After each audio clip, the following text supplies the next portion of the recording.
कीर्तनात न्हालो आणि मानसात आलो.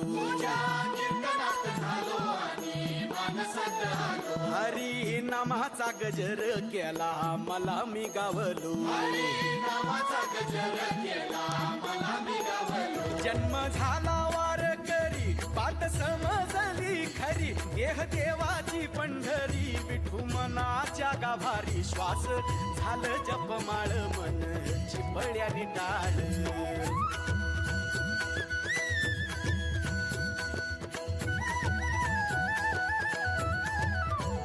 श्वास झालं जपमाळ मन चिपळ्यानी टाळ. मेळ जीवाचा शिवाचा झाला अभंग जिण्याचा. गजर कीर्तनाचा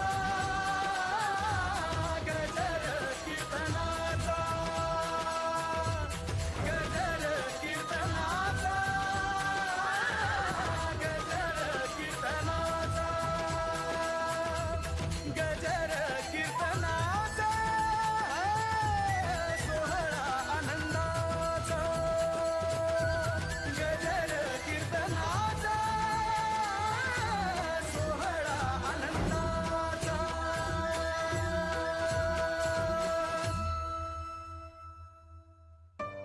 रामकृष्ण कृष्ण हरी हरी जय जय राम कृष्ण हरी जय जय राम कृष्ण हरी हरी जय जय राम कृष्ण जय जय राम कृष्ण हरी हरी जय जय राम कृष्ण हरी जय जय राम कृष्ण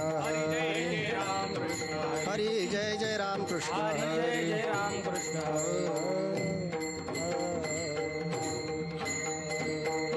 रूप पाहता लोचनी सुख झाले वो साजनी. सुख झाले वो साजनी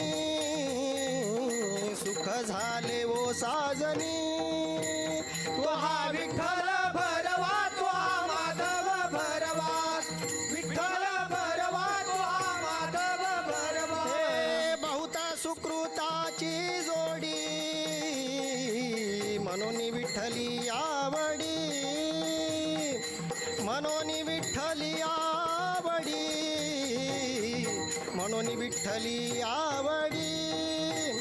तो हा विठ्ठल भरवा तो हा माधव भरवा. हे सर्व सुखाचे आगर बाप रखुमा देवीवर. बाप रखुमा देवीवर. बाप रखुमा देवीवर. तो हा विठ्ठल भरवा तो हा माधव भरवा. तो हा विठ्ठल भरवा तो हा माधव भरवा. तो हा विठ्ठल भरवा तो हा माधव भरवा. भरवा तो हा माधव भरवा. तो हा माधव भरवा.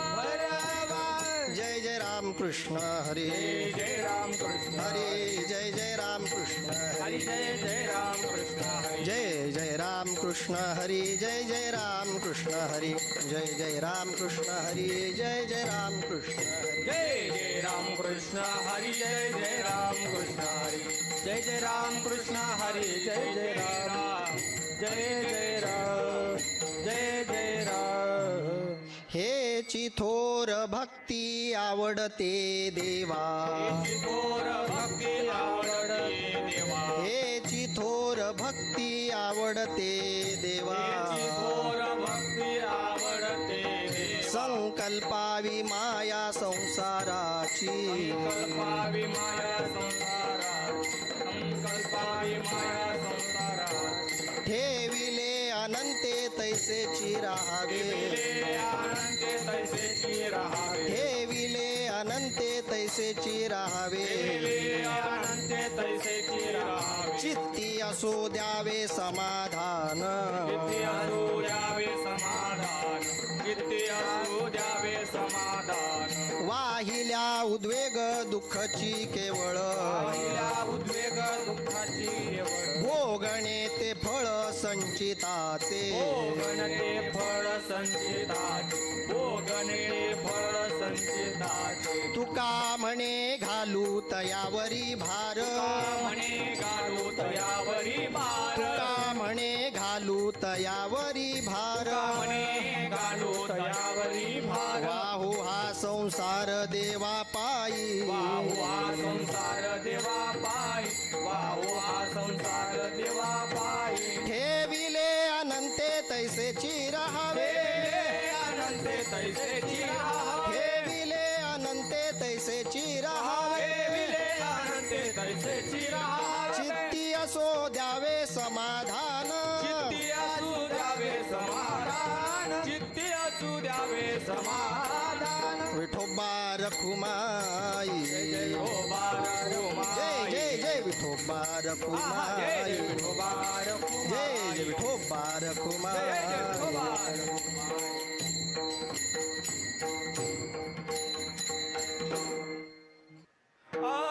याची तोर भक्ती आवडते देवा याची थोर भक्ती आवडते देवा याची थोर भक्ती आवडते देवा याची थोर भक्ती आवडते देवा संकल्पावी माया संसाराची संकल्पावी माया संसाराची ठेविले अनंते तैसेची राहावे ठेविले अनंते तैसेची राहावे चित्ती असू द्यावे समाधान चित्ती असू द्यावे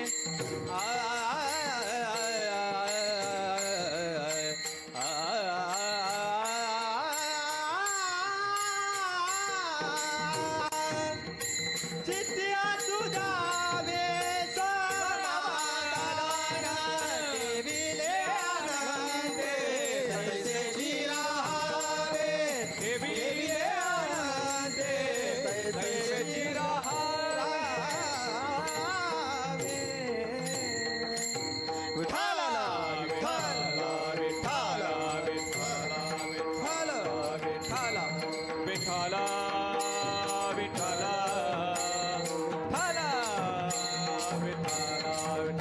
विठाला विठाला विठाला विठाला विठाला विठाला विठाला विठाला विठाला विठाला विठाला बोला पुंडलिक वरदारी विठ्ठल श्री ज्ञानदेव तुकाराम पंढरीनाथ भगवान की जय माऊली ज्ञानेश्वर महाराज की जय जगद्गुरु संत तुकाराम महाराज की जय छत्रपती शिवाजी महाराज की जय विठाला विठाला विठाला विठाला विठाला विठाला विठाला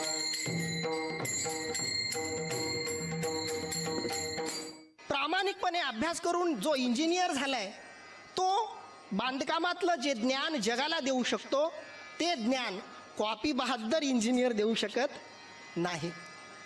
ज्यानं प्रामाणिकपणे अभ्यास केलाय तो शिक्षक, ज्यानं प्रामाणिकपणे अभ्यास केलाय मेहनत घेतली तो इंजिनियर, जे जगाला देऊ शकतो ते बोगस किंवा कॉपी बहादर नाही देऊ शकत.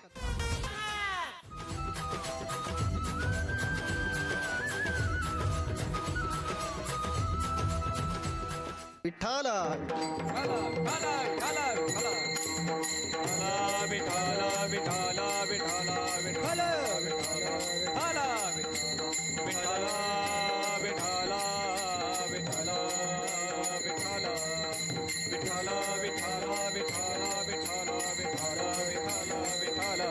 बोला पुंडलिक वरदारी विठ्ठल श्री ज्ञानदेव तुकाराम पंढरीनाथ भगवान की जय माऊली ज्ञानेश्वर महाराज की जय जगद्गुरु संत तुकाराम महाराज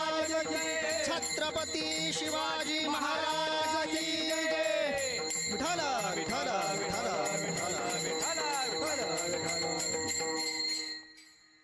हेची थोर भक्ती आवडते देवा, हेची थोर भक्ती आवडते देवा. संकल्पावी माया संसाराची, ठेविले अनंते तैसेचे राहावे. चित्ती असो द्यावे समाधान, पांडुरंगा करू प्रथम नमन. पांडुरंगा करू प्रथम नमन. दुसरे चरण संतांची या,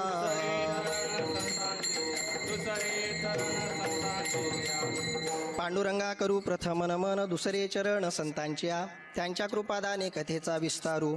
बाबाजी सद्गुरु दास तुका, जयांचे केली स्मरण. होय सकळ विद्येचे आदिकरण, तेचे बंधू श्री चरण श्री गुरूंचे. ते नमस्कारुणी आता. हेची थोर भक्ती आवडते देवा, संकल्पावी माया संसाराची. ठेविले अनंते तैसेची राहावे, चित्ते असो द्यावे समाधान.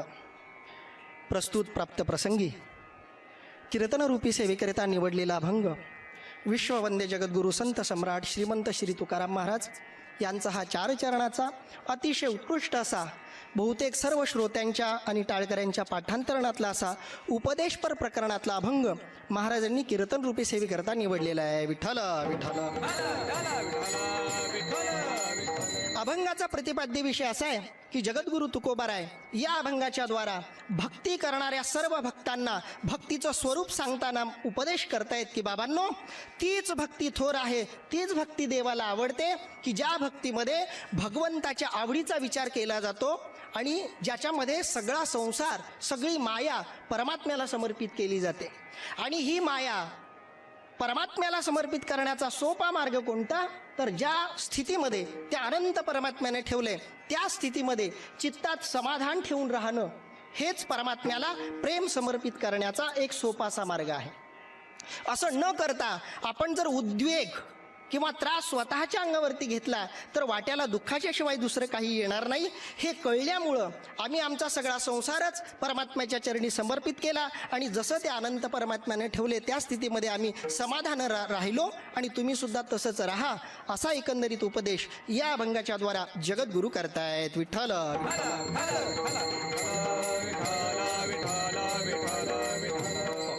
या अभंगामध्ये जगद्गुरू तुकोबाराय भक्तीचं खरं स्वरूप सांगतायत. अभंगाला सुरुवात करण्यापूर्वी, चिंतन मांडण्यापूर्वी एक गोष्ट महत्त्वाची आपल्याला विचारात घ्यावी लागेल की या अभंगात जगद्गुरू तुकोबाराय भक्तीचं स्वरूप सांगतायत हे खरं आहे, पण हे भक्तीचं स्वरूप ते भक्ती करणाऱ्यांना सांगतायत. हे भक्तीचं स्वरूप ते भक्ती करणाऱ्यांना सांगतायत का भक्ती न करणाऱ्यांना सांगतायत? म्हणजे भक्ती ज्यांना कळते त्यांना सांगतायत का भक्ती ज्यांना कळत नाही त्यांना सांगतायत? या प्रश्नाचं थोडं आपण उत्तर शोधू आणि मग अभंगात प्रवेश करू. विठ्ठल. काही जण म्हणतील की महाराज, उपदेशकाचा हा स्वभाव आहे की त्यानं उपदेश त्यालाच करावा ज्याला त्या क्षेत्रातलं कळत नाही. या न्यायानं तुकोबारायांनी उपदेश भक्ती न करणाऱ्यांना करायला हवा, परंतु वास्तव स्थिती अशी आहे की तुकोबाराय या अभंगामध्ये भक्तीचा उपदेश भक्ती करणाऱ्यालाच करतायत. तुम्ही म्हणाल असं का? भक्ती करणाऱ्यालाच भक्तीचा उपदेश का महाराज करतायत? तर याचं महत्त्वाचं कारण असं आहे महाराज, उपासकाला उपासनेचं स्वरूप कळेलच असं नाही. साधना करणाऱ्याला साधनेचं स्वरूप कळेलच असं नाही. जो शिक्षक झाला त्याला शिक्षण क्षेत्रातलं सगळं कळतंच असं म्हणता येणार नाही. आम्ही स्वतः शिक्षक असून सुद्धा हे सांगतो की शिक्षक असून सुद्धा आम्हाला शिक्षणातलं सगळं कळतं असं आम्ही सुद्धा म्हणणार नाही. ज्योतिष सांगणाऱ्याला, पंचांग सांगणाऱ्याला भविष्यातलं सगळं कळतं असं तरी आहे का? नाही. भविष्य सांगणाऱ्याला सुद्धा भविष्यातलं सगळं कळतं असं नाही. काय झालं, एक असा मोठा ज्योतिषी रस्त्यानं निघाला आणि त्या गावामध्ये एक विहीर होती आणि त्या विहिरीमध्ये पडल्यानंतर ओरडायला लागला, धावा धावा कुणीतरी या, मला वाचवा. एक म्हातारी आजीबाई, तिनं तो ओरडा ऐकला आणि ती तिथं आली.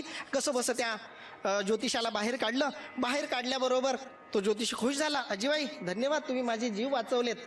पण म्हणे तुम्ही साध्या माणसाचा जीव वाचवला नाही, तुम्ही एका मोठ्या ज्योतिषाचा जीव वाचवलाय. आणि मी कुणी साधासुद्धा ज्योतिषी नाही, मी मोठ्याच लोकांचे ज्योतिष सांगत असतो, भविष्य सांगत असतो. म्हणजे जे मोठ्या VIP मंडळी आहेत त्यांचंच मी भविष्य सांगतो. पण तुमचं भविष्य मी फ्रीमध्ये, मोफतमध्ये सांगेल. का? तर तुम्ही मला वाचवलं, माझा जीव वाचवला. आजीबाईने सांगितलं, बाबा तुझा जीव तू मला काहीतरी द्यावं म्हणून मी वाचवला नाही, एक माणुसकीचा धर्म म्हणून मी तुझा जीव वाचवला. पण तुला एक सल्ला देते जाता जाता, भविष्यातलं तुलाच काही कळत नाही तर तू मला कशाला भविष्य सांगशील? त्यालाही आश्चर्य वाटलं, असं तुम्ही कशावरून म्हणता? तर आजीबाईने सांगितलं, थोडा तर्क लाव बाळा, तुला जर तुझं भविष्य माहीत असतं तर तू विहिरीत पडला असतास का? विठ्ठल विठ्ठल. मला काय सांगायचं हे तुमच्या लक्षात आलं असेल. ज्योतिषाला सुद्धा ज्योतिषातलं सगळं कळतं असं नाही. 2 मित्रांची भेट झाली 20 वर्षानंतर. एक मित्र दुसऱ्या मित्राला म्हणायला लागला, नमस्कार वगैरे झाल्यावर, काय रे कसं काय आहेस? खुशाल? आनंदी? हो म्हणे आनंदी आहे. काय करतोय सध्या? त्यानं सांगितलं, अरे तुला तर माहिती आहे लहानपणापासून मला थोडी शाळेची अभ्यासाची आवड होती, त्यामुळं ग्रॅज्युएशन केलं, पोस्ट ग्रॅज्युएशन केलं, MPhil केलं, PhD केलं, डॉक्टरेट वगैरे सगळी झाली. आता मस्त चांगल्या महाविद्यालयामध्ये प्राध्यापकाची नोकरी आहे, चांगला बंगला घेतला आहे, कार घेतली, सगळं व्यवस्थित आहे, आनंद चाललं आहे सगळं. पण तुझं काय चाललं आहे? तुझं पण सांग. त्यानं सांगितलं, अरे तुला तर माहीत होतं, तुझ्या अगदी उलटं माझं होतं. तुला शाळा आवडायची, मला शाळा अजिबात आवडायची नाही. तुला शिक्षक शिकवतायत असं वाटायचं, मला शिक्षक गातायत असं वाटायचं, म्हणून मी झोपा काढायचो. बापानं नंतर धंदा काढून दिला, तो काही चालला नाही. मग मी भविष्य सांगण्याचा व्यवसाय सुरू केला म्हणला. आता माझ्याकडे भरपूर लोक भविष्य जाणून घ्यायला येतात. हे सांगितल्याबरोबर या शिक्षकाला थोडी शंका आली.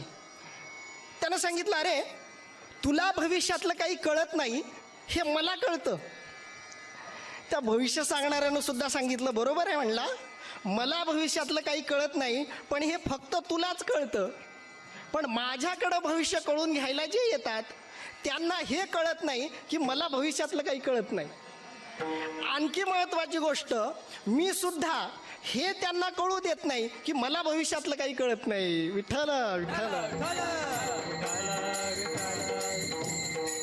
तुम्हा सगळ्यांना मात्र कळालं असेल, अज्ञान लपवणं जर परमार्थात होत असेल तर त्याच्यासारखं दुसरं दुर्दैव नाही. म्हणून शिक्षकाला शिक्षण क्षेत्रातलं सगळं कळतं, ज्ञानी माणसाला ज्ञानाच्या क्षेत्रातलं सगळं कळतं असं सुद्धा म्हणता येणार नाही. भारतीय संस्कृतीमध्ये सर्वात विद्वान गणले गेलेले आद्यगुरु शंकराचार्य, त्यांना एका शिष्यानं प्रश्न विचारला की महाराज तुमच्याकडं किती ज्ञान आहे, कृपा करून मला सांगा. शंकराचार्य असले, तुला खरंच जाणून घ्यायचं आहे? म्हणे हो. त्याला एका नदीच्या किनारी शंकराचार्य घेऊन गेले. नदीचं पाणी वाहत होतं, आतून एक चिपाड असं वाहत असलेलं त्यांनी उचललं आणि सांगितलं, या चिपाडातून जेवढं थेंब पाणी खाली पडलं तेवढं ज्ञान माझ्याकडे आहे, बाकी या जगामध्ये समुद्रासारखं ज्ञान शिल्लक आहे. शंकराचार्यांचे शब्द आहेत. डॉक्टर बाबासाहेब आंबेडकर यांनी जगामध्ये सगळ्यात जास्त पदव्या मिळवल्या, त्या डॉक्टर बाबासाहेब आंबेडकरांची विधानं आहेत, अजूनही मी ज्ञानसागराच्या गुडघ्याभर पाण्यात आहे. एवढी मोठी लोक ज्ञानाच्या क्षेत्रातली स्वतःला असं म्हणतायत, तर आपण किस दर्या में खसखस. विठाला विठाला. म्हणून भविष्य सांगणाऱ्याला भविष्यातलं सगळं कळतंच असं नाही, शिक्षण क्षेत्रातल्या शिक्षकाला शिक्षणातलं सगळं कळतंच असं नाही, ज्ञानाच्या क्षेत्रातल्या व्यक्तीला सुद्धा ज्ञानातलं सगळं कळतंच असं नाही. त्या न्यायानं भक्ती करणाऱ्या प्रत्येकालाच भक्तीचं सगळं स्वरूप कळतंच असं सुद्धा नाही. विठ्ठला विठ्ठला. काही जण म्हणतील की महाराज ठीक आहे, आम्हाला भक्ती कळत नाही तरी आम्ही भक्ती करतोय, काय फरक पडतो? हा प्रश्न महत्वाचा आहे. भक्तीचं स्वरूप न कळता केलेली भक्ती आणि भक्तीचं स्वरूप कळून केलेली भक्ती, या दोघांमध्ये काय फरक आहे? जमीन आसमानचा फरक आहे महाराज. उदाहरण देऊन सांगतो. खरा शिक्षक विद्यार्थ्यांना देशाला जे देऊ शकतो ते कॉपी करून शिक्षक झालेला शिक्षक देऊ शकत नाही. प्रामाणिकपणे अभ्यास करून जो इंजिनियर झालाय तो बांधकामातलं जे ज्ञान जगाला देऊ शकतो ते ज्ञान कॉपी बहाद्दर इंजिनियर देऊ शकत नाही. ज्यानं प्रामाणिकपणे अभ्यास केलाय तो शिक्षक, ज्यानं प्रामाणिकपणे अभ्यास केलाय, मेहनत घेतली, तो इंजिनियर.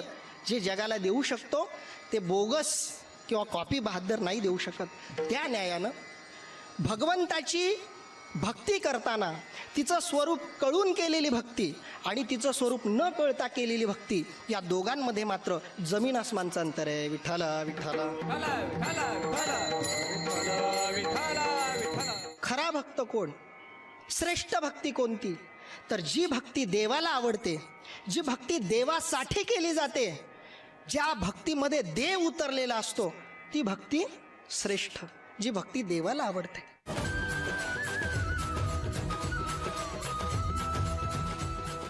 भक्तीचं स्वरूप कळून केलेली भक्ती आणि भक्तीचं स्वरूप न कळता केलेली भक्ती, या दोन भक्तीमधलं अंतर जाणून घेण्यासाठी तुम्हाला मी एक दृष्टांत सांगतो, पण त्याआधी एकदा भजन करा. विठ्ठल विठ्ठल.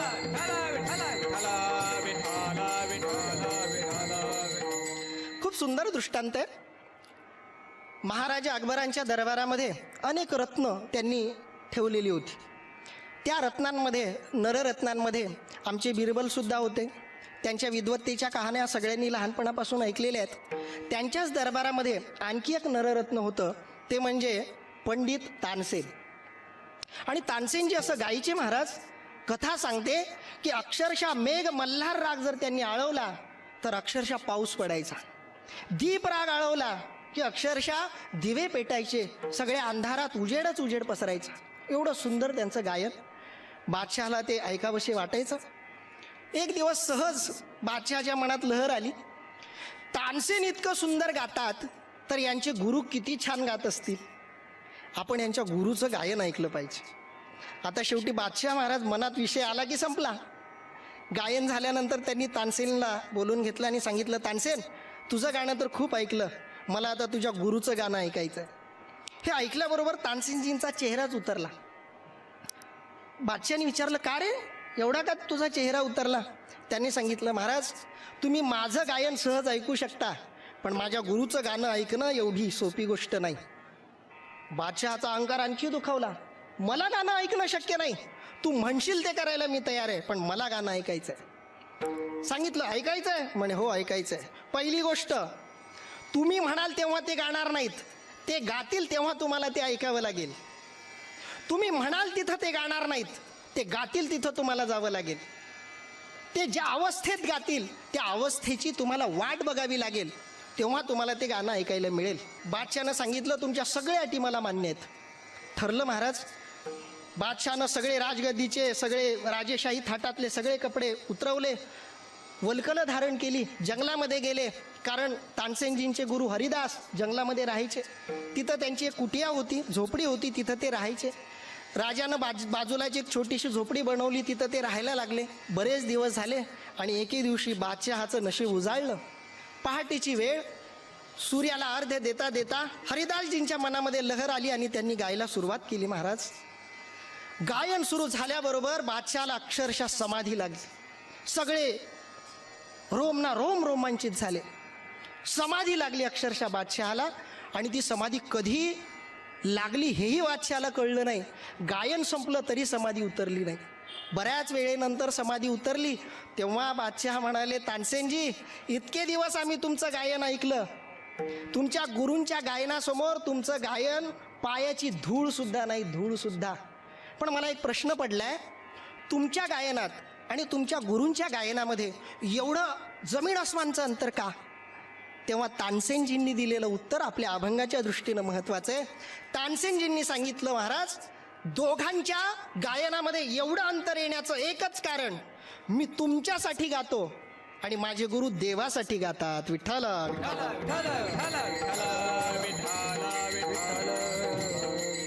भक्ती करणाऱ्यांमध्ये हे दोन प्रकार आहेत महाराज. भक्ती करतात, गायन करतात, कीर्तन करतात, वादन करतात. लोकांच्या रंजनासाठी जर तुम्ही हे करत असाल तर भक्तीच्या क्षेत्रात त्याला शून्य किंमत आहे. पण भगवंतासाठी जर ती भक्ती करत असाल तर त्याच्यासारखी श्रेष्ठ भक्ती दुसरी कोणती नाही. म्हणून भक्ती करायची असेल तर ती देवाला आवडणारी करावी, जगाला आवडणारी नाही, स्वतःला आवडणारी सुद्धा नाही. माऊलींनी पतिव्रतेची व्याख्या सांगितली. पतिव्रता कुणाला म्हणावं? स्वतःला आवडतं तसं जी वागते तिला पतिव्रता म्हणावं का? नाही महाराज. बरं, लोकांना आवडतं असं जी वागते तिला पतिव्रता म्हणावं? नाही महाराज. मग पतिव्रता कुणाला म्हणावं? पती, चिया, मता, अनुसरोनी पतिव्रता. जी पतीच्या मताला अनुसरून वागते ती पतिव्रता.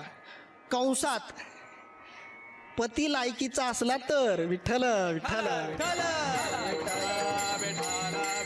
आता तोच रोज संध्याकाळी पिऊन यायला लागला, डुलायला लागला, तर अशा नवऱ्यांचं बायकांनी ऐकावं असं मी तर म्हणणार नाही. विठ्ठल विठ्ठल. पण सदाचरणी पती असेल तर त्याचं जी ऐकते ती खरी पतिव्रता. आता हेच सूत्र भक्ताला लागू पडतं. खरा भक्त कोण, श्रेष्ठ भक्ती कोणती, तर जी भक्ती देवाला आवडते, जी भक्ती देवासाठी केली जाते, ज्या भक्तीमध्ये देव उतरलेला असतो ती भक्ती श्रेष्ठ, जी भक्ती देवाला आवडते.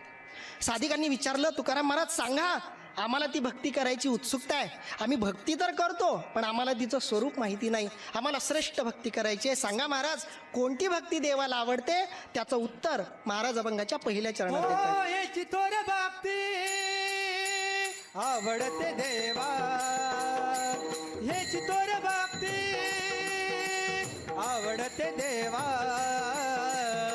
हे चितोर भक्ती आवडते देवा, हे चितोर भक्ती आवडते देवा. हे चितोर भक्ती आवडते देवा, हे चितोर भक्ती आवडते देवा, हे चितोर भक्ती आवडते देवा, हे चितोर भक्ती आवडते देवा. संकल्पावी माया संसाराची, संकल्पावी माया संसाराची, संकल्पावी माया संसाराची, संकल्पावी माया संसाराची, संकल्पावी माया संसाराची, संकल्पावी माया संसाराची. हो ठेविल्यानंते तैसेची राहावे, ठेविल्यानंते तैसेची राहावे, ठेविल्यानंते तैसेची राहावे, ठेविल्यानंते तैसेची राहावे, ठेविल्यानंते तैसेची राहावे, तैसेची राहावे, ठेविल्यानंते तैसेची राहावे, तैसेची राहावे, ठेविल्यानंते तैसेची राहावे, ठेविल्यानंते तैसेची राहावे. महाराज सांगतायत, हे जी थोर भक्ती आवडते देवा, संकल्पावी माया संसाराची. महाराज सांगतायत हीच ती थोर भक्ती आहे जी देवाला आवडते, की जिच्यामध्ये संसारावरची माया संकल्पित समर्पित केली जाते. अभंगाचा पहिला शब्द अतिशय महत्त्वाचा आहे, हेची. हा जो चकार आहे मराठी व्याकरणातला तो खूप विचित्र शब्द आहे आणि चिंतनीय सुद्धा आहे. एक उदाहरण देऊन त्या शब्दाचं महत्त्व तुम्हाला मी समजावून सांगेन. आता लॉकडाऊन सुरू आहे, लग्नाला मर्यादा आहेत, 25 इकडचे 25 तिकडचेच पाहिजेत, म्हणजे मोजक्याच लोकांना आमंत्रण दिलं पाहिजे. म्हणून आपल्या मुलीच्या लग्नाचं आमंत्रण घेऊन गावातल्या एका प्रतिष्ठित माणसाकडं मुलीचा बाप गेला आणि सांगितलं की साहेब तुम्ही लग्नाला यावं अशी माझी इच्छा आहे. आता साहेबांनी बघितली पत्रिका, लॉकडाऊन सुरू आहे, कोरोना वाढतोय. त्यांनी सांगितलं मला येणं थोडं अवघड आहे, माझी तब्येत पण ठीक नसते, श्वासाचा मला अधूनमधून त्रास असतोच, मी येण्याऐवजी माझ्या भावाला पाठवलं तर चालेल का. त्याचा चेहराच उतरला महाराज भावाला म्हटल्यावर. ह्याला वाटलं नाराज होतोय, दुसरं काहीतरी सांगावं. बरं भावाला पाठवलं तर तुम्ही नाराज होताय, माझ्या मुलाला पाठवलं तर चालेल का. तरी बिचाऱ्याचा चेहरा काही खुलेच ना. त्यानं सांगितलं ठीक आहे, मी माझ्या भाऊकीतल्या सगळ्यांना सांगतो तेव्हा तर खुश. त्यानं सांगितलं तुम्हीच विठ्ठल विठ्ठल.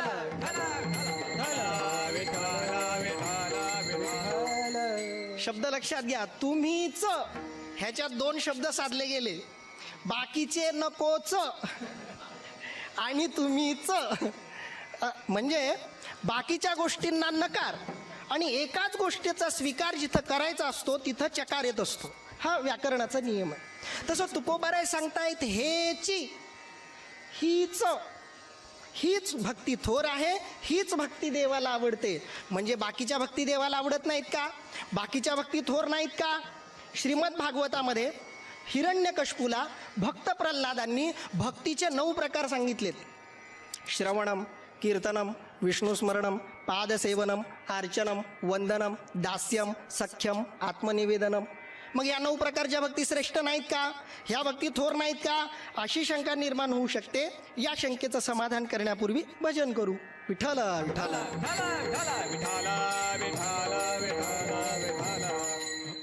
या अभंगामध्ये महाराज भक्तीचं जे स्वरूप सांगतायत त्यामध्ये भक्तीचा कोणता नवा प्रकार तुकाराम महाराज सांगत नाहीयेत.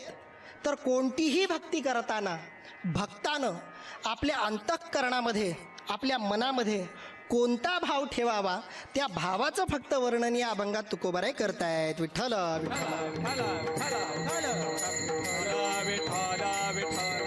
माणसानं 2च ठिकाणी जेवण करावं.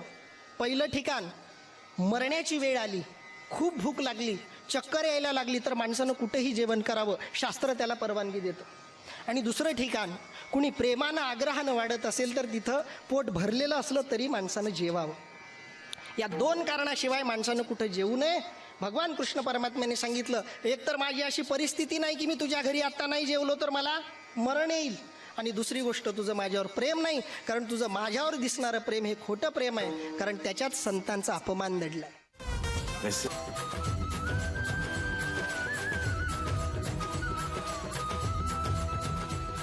इथं आणखी एक शंका चाणाक्ष श्रोत्यांच्या मनामध्ये निर्माण होऊ शकते की महाराज देवाला हीच भक्ती आवडते, हीच भक्ती थोर आहे असं तुम्ही म्हणताय, म्हणजे दुसऱ्या भक्ती देवाला आवडत नाहीत का?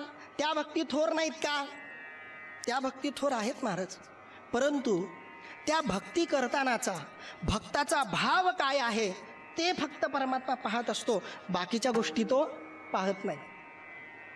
आणि तो काय पाहतो तर भक्ताचा भाव पाहतो. आणि भावात दोष असेल तर मग कितीही तुम्ही भक्ती करा ती देवाला आवडत नाही. आणि अशा देवाला न आवड स्वरूप तुम्हाला शास्त्रामध्ये आणि पुराणामध्ये सापडेल. देवाला न आवडणारा भक्तीचा पहिला प्रकार, भगवंताचे भक्त असलेले संत यांचा अपमान करून, यांची अवहेलना करून भगवंताची केलेली भक्ती देवाला आवडत नाही. विठ्ठल विठ्ठल.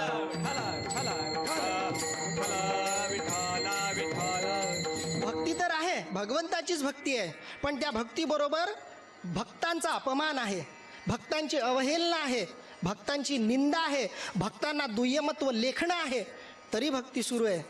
ती भक्ती देवाला आवडत. महाभारतामध्ये खूप सुंदर दृष्टांत आहे, सुंदर कथाभाग आलाय. भगवान कृष्ण परमात्मा दुर्योधनाकडं शिष्टाई करण्यासाठी गेले. महाभारताचं युद्ध होऊ नये याच्यासाठी भगवान कृष्ण परमात्म्यानं सर्व प्रयत्न केले, पण काही यश मिळालं नाही. शेवटचा प्रयत्न म्हणून दुर्योधनाकडं भगवान कृष्ण परमात्मा गेले आणि सांगितलं की दुर्योधना, अरे युद्ध करून कधी कुणाचं भलं झालं नाही. तू 2 त्याला मारशील, ते 2 तुला मारतील, तुझे 2 मरतील, त्याचे 2 मरतील.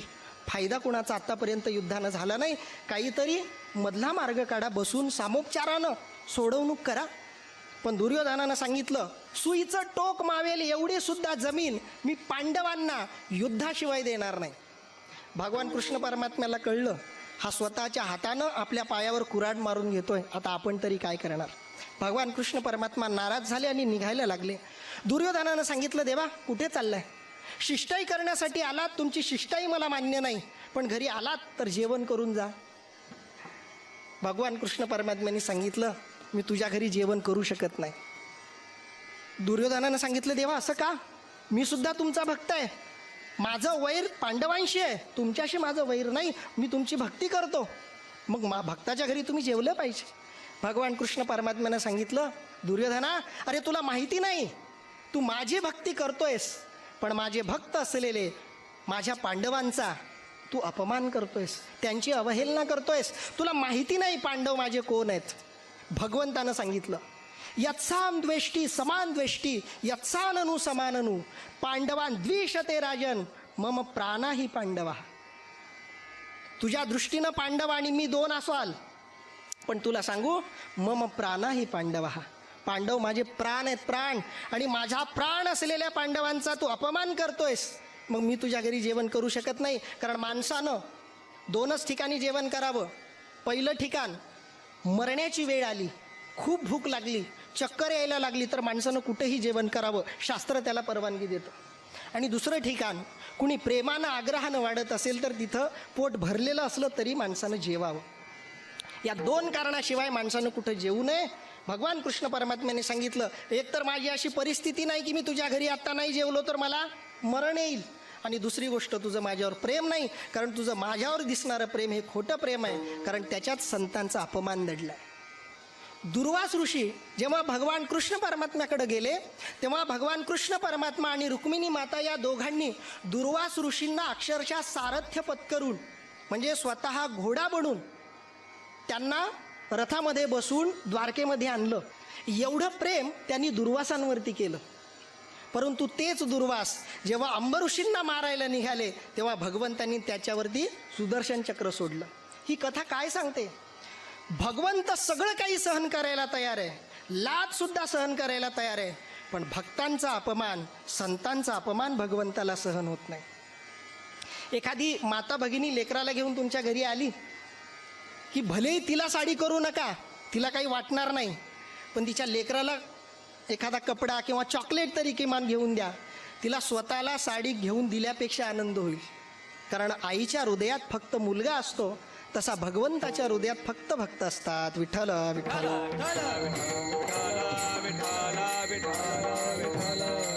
हो, म्हणून संतांचा अपमान करून, संतांची अवहेलना करून भगवंताची केलेली भक्ती भगवंताला आवडत नाही. आणि भगवंताला न आवडणारी दुसरी भक्ती, जे काही भगवंतानं आपल्याला दिलंय, जे काही आपल्या वाट्याला आलंय, त्याच्याशिवाय आपल्याला काहीतरी मिळावं, त्या उद्देशानं केलेली भक्ती देवाला आवडत नाही. विठ्ठल विठ्ठल.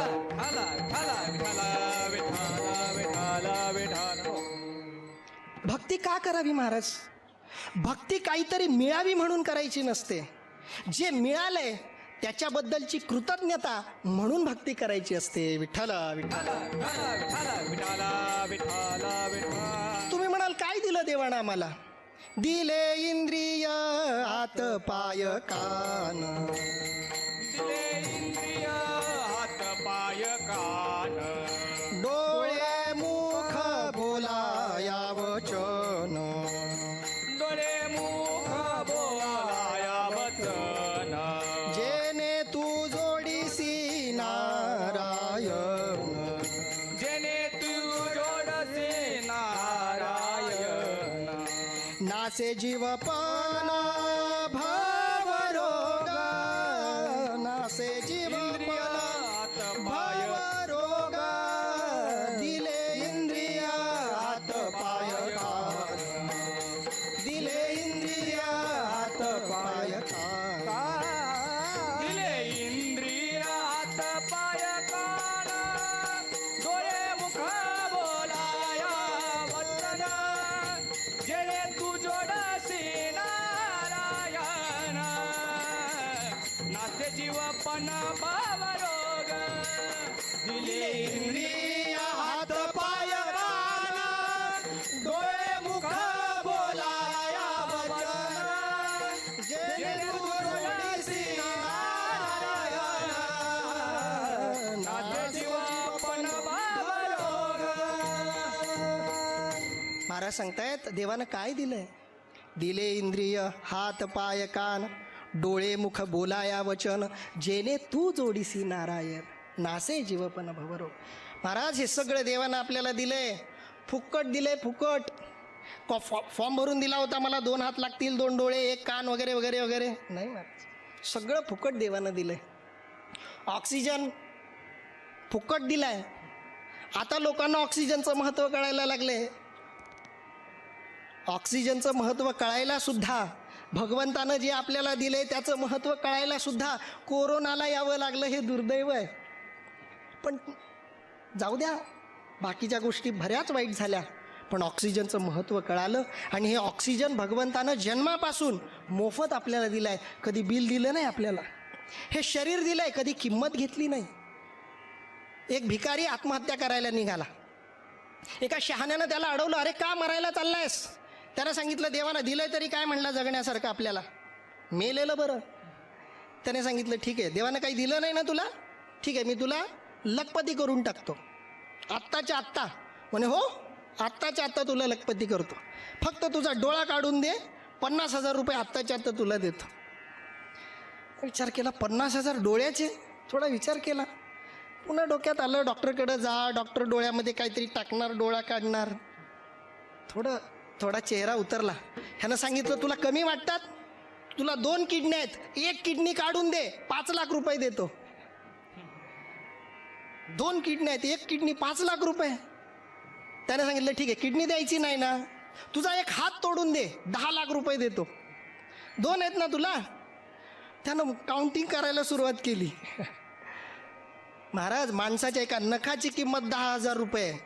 एखाद्या डॉक्टरकडे जा, अवयव दान जिथं होतं किंवा अवयव जोडणी ज्या दवाखान्यात होते तिथं जा आणि विचारा, नखाची किंमत काय, हाताची किंमत काय, बोटाची किंमत काय, डोळ्याची किंमत काय, पायाची किंमत काय, माणसाच्या प्रत्येक अवयवाची किंमत आहे. मोजायचंच ठरवलं ना तर प्रत्येक माणूस अब्जाधीश आहे महाराज. आणि हे अब्जाधीश पण भगवंतानं आपल्याला दिलंय. विठ्ठला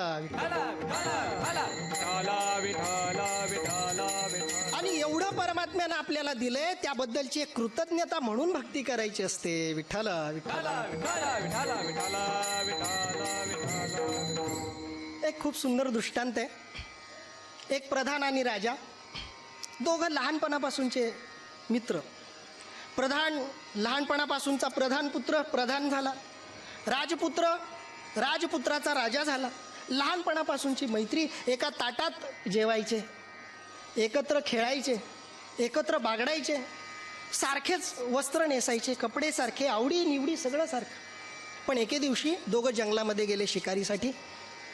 सगळं सैन्य होतं पण सैन्य बाजूला राहिलं आणि दोघंच जंगलामध्ये हरवल्यानंतर वन भटकायला लागले. भूक लागली, तहान लागली, पाणी मिळेना, खायला काही मिळेना. खूप भटकंती केल्यानंतर त्यांना एक झाड दिसलं आणि त्या झाडाला एकच आंबा लागलेला होता. राजानं लगेच तो आंबा पाडला आणि त्या आंब्याचे तुकडे केले. ठरलेलं होतं दोघा मित्रांचं, राजा जरी असला तरी मित्राला दिल्याशिवाय, प्रधान मित्राला दिल्याशिवाय कधी काही खायचं नाही. आंब्याचे 4 तुकडे केले, त्यातला 4चे 4 तुकडे प्रधान पुत्राला दिले, प्रधानाला दिले. कारण राजाला विश्वास होता की मला यातले 2 तुकडे तरी मिळणार. प्रधानानं पहिला तुकडा खाल्ला, थोडंसं हसला. दुसरा पण तुकडा खाल्ला. दुसरा तुकडा खाताना राजाला शंका निर्माण झाली, ह्याचं मन बदललं. पहिला खाल्ल्यावर मला दुसरा द्यायचा, मग तिसरा खाऊन चौथा मला द्यायचा. पहिला पण खाल्लाय, दुसरा पण खाल्लाय, ठीक आहे, भूक लागली असेल, थोडं एवढ्यावर संशय करणं बरोबर नाही. तिसरा तरी तुकडा आपल्याला मिळेल या अपेक्षेनं राजा त्या प्रधानाच्या चेहऱ्याकडे बघायला लागला. कारण दुसरं तर काहीच खायला नाही आहे जंगलात. पण तिसरा तुकडा सुद्धा सरळ प्रधान पुत्रानं गिळून टाकला, चावून खाऊन टाकला. चौथा पण खायला लागला तेव्हा मात्र राजानं हात धरला, सांगितलं, थांब, विठ्ठला विठ्ठला बोला पुंडलिक वरदारी विठ्ठल, श्री ज्ञानदेव तुकाराम, पंढरीनाथ भगवान की जय, माऊली ज्ञानेश्वर महाराज की जय, जगद्गुरु संत तुकाराम महाराज की जय, छत्रपती शिवाजी महाराज की जय. विठ्ठला विठ्ठला